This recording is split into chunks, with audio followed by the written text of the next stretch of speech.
ভোলায় নিষেধাজ্ঞা অমান্য করে ইলিশ ধরা ও বিক্রির অভিযোগে ৬ জনকে আটক করে বিভিন্ন মেয়াদে কারাদণ্ড দিয়েছে ভ্রাম্যমাণ আদালত। আর জব্দ করা মাছ বিতরণ করা হয়েছে এতিমখানায়। অভিযানের সময় মনপুরায় জেলেদের একটি অংশ মৎস্য বিভাগের টিমের উপর হামলা করে। এ ঘটনায় ৩ জনকে আটক করে নৌবাহিনী। এদিকে ঝালকাঠির সুগন্ধা ও বিষখালী নদীতে অভিযান চালিয়ে ১৬,০০০ মিটার কারেন্ট জাল ও ২০ কেজি ইলিশ জব্দ করে মৎস্য বিভাগ ও স্থানীয় প্রশাসন।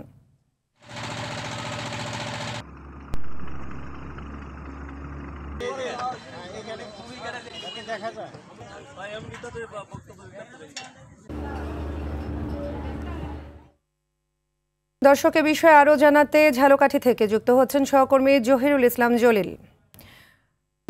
অভিযানের সর্বশেষ খবর আমাদের জানাবেন, সেই সাথে মৎস্য বিভাগের টিমকে আর কোনো বাধার মুখে পড়তে হয়েছিল কিনা সে বিষয়টিও জানাবেন।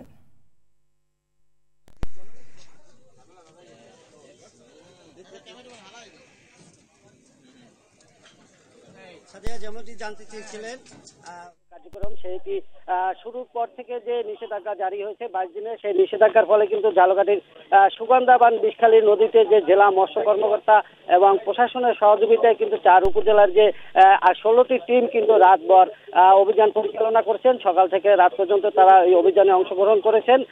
তবে আমরা যেটি লক্ষ্য করতে পেরেছি, ইতিমধ্যে ঝালকাঠির রাজাপুর এবং কাঠালিয়াতে কিন্তু আজকে ৬ জেলেকে আটক করা হয়েছে। ৬ জেলেকে ১ বছর করে সাজা দিয়েছেন ভ্রাম্যমাণ আদালত। তবে ইতিমধ্যে কিন্তু আমরা দেখতে পাচ্ছি যে আমার পিছনে দেখতে পাচ্ছেন যে এই যে জেলা মৎস্য কর্মকর্তার যে নির্দেশে এবং তার যে একটি টিম যে সকাল থেকে যে অভিযান পরিচালনা করেছেন, সেই অভিযানের ফলে কিন্তু তারা ইতিমধ্যে অভিযান পরিচালনা করে আমার এই পিছনে তারা অবস্থান করেছেন।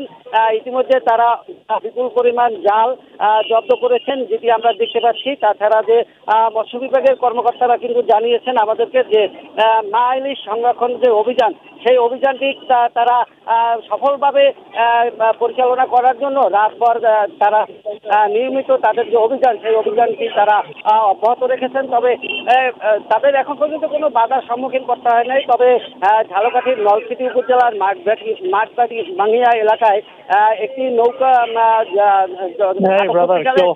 সেখানে জেলেরা লক্ষ্য করে প্রশাসনের প্রতি তারা ইস্পাত করেছেন বলে আমরা যেটি খবর পেয়েছি। এছাড়া কোনো অপ্রীতিকর ঘটনা ঘটেনি।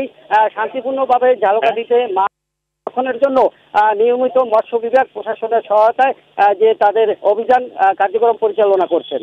সাদেয়া, ধন্যবাদ জলিল।